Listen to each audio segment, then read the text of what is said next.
kids love toys. Heck, adults love toys, as it can take you back to simpler times in your life, allowing for an escape from the harsh reality of everyday existence. Between responsibilities and stress laying their combined weight on a person's shoulders day in and day out, who wouldn't want to put down their burden for even a moment and just go back?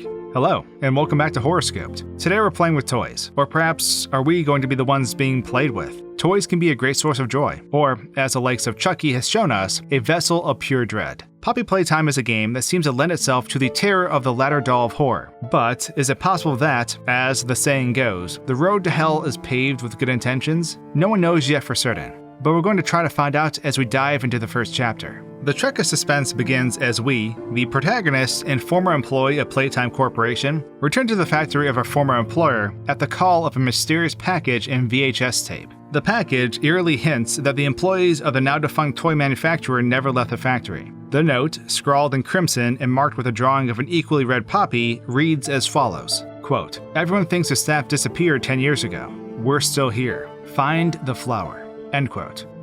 Note, the apostrophe in "were" is off on purpose, which is interesting. The call to find the flower is most direct, as the text is both larger and underlined unlike the rest. What could this flower, a poppy, have to do with this mystery?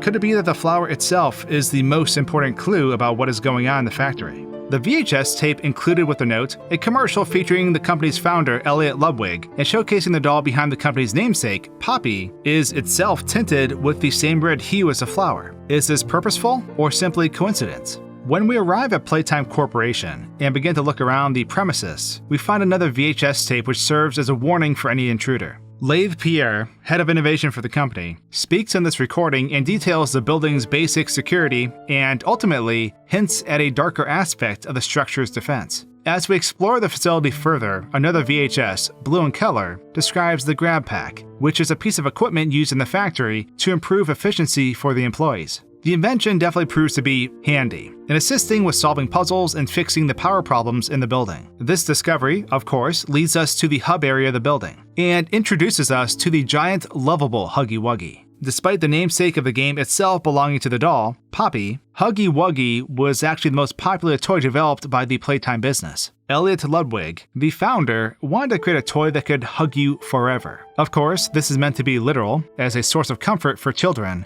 but this very idea feels far more chilling given the setting of this tale. Playtime Corporation, as is always true, successfully used their quote-unquote four-step process to create Huggy Wuggy as a lifelike toy. What is this four-step process? And is this trademark company's secret more sinister than is let on? The next two tapes we come across may seem innocent, but could potentially hint at something far darker happening behind company doors. Also unsettling is the company's list of do's and don'ts, which seem to insist that no one stay on premises after 8 p.m. and no one enter the innovation wing without authorization. What is happening behind those doors, especially after dark?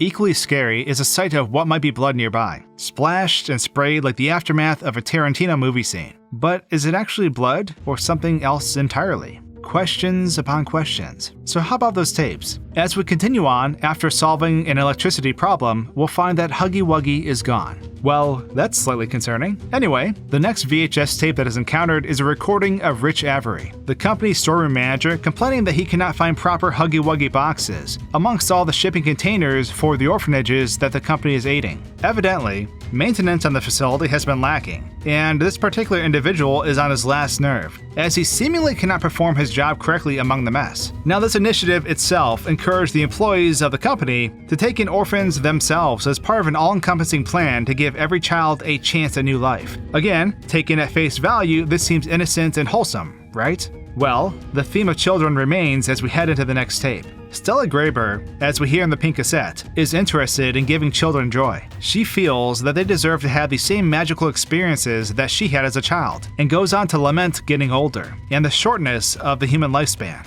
This is where we may start to raise an eyebrow, however, as plants are coming back into the picture. From the start, the poppy and its red hue have been ever present, and now, in the pink tape, Stella comments on the longevity of plants and in particular, trees, in comparison to a human's minuscule existence. Humans at their oldest, she says, are still far younger than the oldest of trees. She regrets not being able to play as much as an adult and wishes people could live longer, like trees. It is here that we are possibly led to ask, well, what if they can? Tinfoil hat time is here, friends, as we have a harrowing encounter with a living, toothy Huggy Wuggy, and head into the final tape of the chapter, the black tape.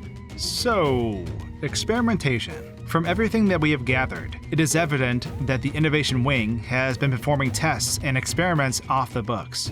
Given what we've encountered so far, we can potentially pose the hypothesis that there is some sort of plot to gain either eternal or at least extended life, similar to that of a plant. Now, what's unclear is just how this is happening. Now, I believe it is connected to the poppy flower. This wouldn't be the first time in the horror genre that flowers are linked to enhancing the human race. We've covered this before in the Resident Evil franchise with the Stairway to the Sun, the flower for which the progenitor virus is derived. What's missing is just how the flower plays a role in the grand scheme. Obviously, it's everywhere, so it is clearly important. Potentially aiding in this theory is the fact that the final scene of the chapter features us opening the case to an actual Poppy doll, in a room bathed in red. And as the chapter fades to black, she speaks, her voice eerily similar to that of Stella. Was Stella transformed into a toy somehow, with the poppy flower being used as some type of catalyst? What about Huggy Wuggy? We did find the giant red flower and walked through it after all. We see the color red all over, between the poppy, the red shift in the poppy commercial, the light in the doll's room, etc.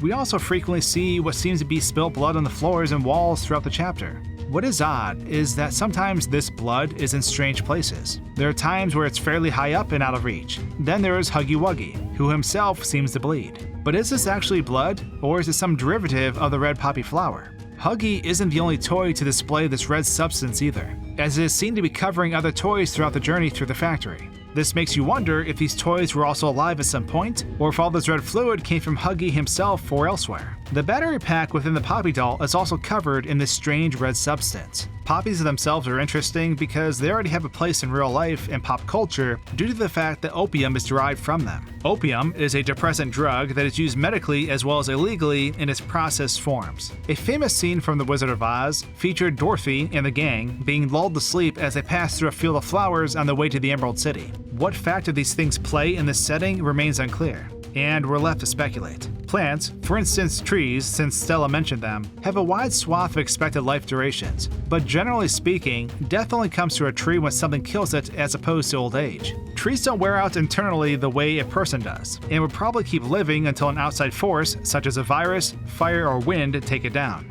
A tree's biggest foe typically is fungi, and the longest-lived trees have adapted to keep it at bay for hundreds or even thousands of years. Now at the moment, we can't see how this translates to extended life for humans, or how it plays into turning people into toys, which is ultimately what seems to be happening. It is nonetheless intriguing. There's also the possibility that being turned into a toy is an incomplete or failed result of the experimentation going on. The final tape notes an experiment numbered 1006 that either escaped or is otherwise absent, and as such, is seemingly a missing link causing problems for the current line of experimentation. Just what is happening at Playtime Corporation? I'd like to hear your thoughts on this. I think the flower will be the focal point for everything. What do you think is happening in this facility, and what role do you think the Poppy plays in the grand scheme? Let me know, and subscribe right now for more lore dives just like this one. Cheers, and I'll see you on HorrorScoped again real soon.